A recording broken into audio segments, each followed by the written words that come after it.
Ready. The neurotech waves at the plastic chips lying on the table between us.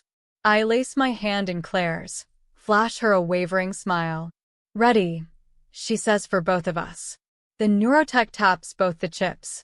A holographic brain springs from each one, glowing in translucent 3D. The one on the right is a riot of colorful blobs. The one on the left is muted, scraggly, a roadside wildflower to a Gene Mod bouquet. Instantly, I know which one is mine. So this one belongs to. Let's start with this one. I interrupt the tech, stabbing a finger at my colorful scan. He clears his throat.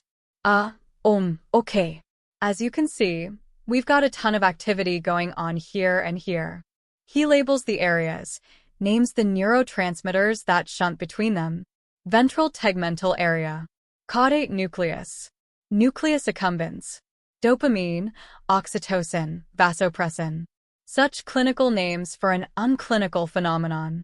Or is love really just a burst of chemicals swirling through a hunk of gray matter? Now, this one. The neurotech turns to the second scan. Claire's. A flush of secondhand embarrassment rises in his cheeks at the paltry image. Not to worry, we see mismatches in couples' brain activity like this all the time. So many factors can influence it. But the whole point of the scan is that it's right. I hear my voice pitch up, angry, and I don't like it. I bring it down an octave. Unite fact with feeling. Isn't that your motto? Yes, but no test is ever 100% accurate. We're paying for it to be accurate. Jasmine. Claire's voice is as firm as her hand on my arm. I think we'd better go. She flashes the neurotech a strained smile. Thanks for your help. He makes the scans go dark with 2 clicks, then slides the chips into a manila envelope and hands it to Claire. You can take these. We store the digital backups for 1 year in case you need them. Have a nice day. He darts a furtive glance at me as we exit the room. My arm is a wooden log in Claire's grip. Brow wrinkling in distaste, she offers the envelope to me as soon as we're out of the squat brick building. We drive home in silence. I clutch the scans to my chest like a lifeline. In our driveway, Claire breaks the quiet as the car puts itself in park. I told you it wasn't going to work. Maybe it did work. My voice is tight, short. Maybe it worked too well. I didn't even want to do it. This was your idea. And now you're mad at me because it didn't work out like your fantasy? It wasn't a fantasy. I just wanted tangible proof, you know? Her thin mouth cuts across her face like a knife wound. Why? Because my words aren't enough for you? I know she means, because I'm not enough for you. No, oh no, Claire, that's not. The car door slams behind her. Her boots crunch against gravel, up to the front of our apartment. Another door slams, and I'm alone outside. So many friends have tried the scans since they hit the consumer market.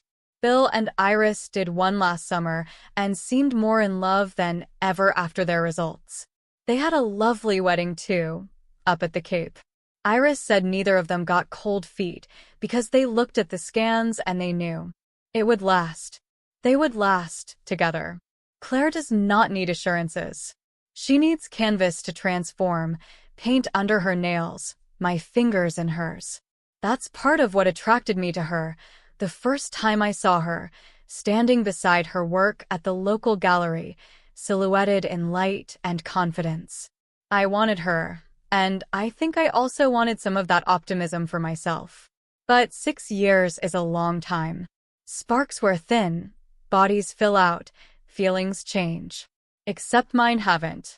I have a ring box hidden in my dresser. I want Claire to be my wife. But does she want to be mine? Or am I a mere convenience, incorporated into her life because I was simply close at the right time? Claire does not need assurances. But I do. The next morning, unable to stop myself, I tilt the envelope upside down, chips falling on the bedspread. Only one half of the sheets are wrinkled from my restless night. Claire slept in her studio, both of us alone. I tap the plastic devices, igniting the scans, but the chips are too close.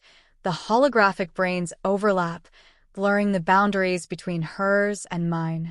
I pick up the chip for the colorful scan to move it away, and my fingertips catch a rough surface on the back. Ha! Odd. I flip it over. A tiny label is affixed to the bottom edge. In clean type, it reads, C. Miller. Oh! My breath catches against my teeth.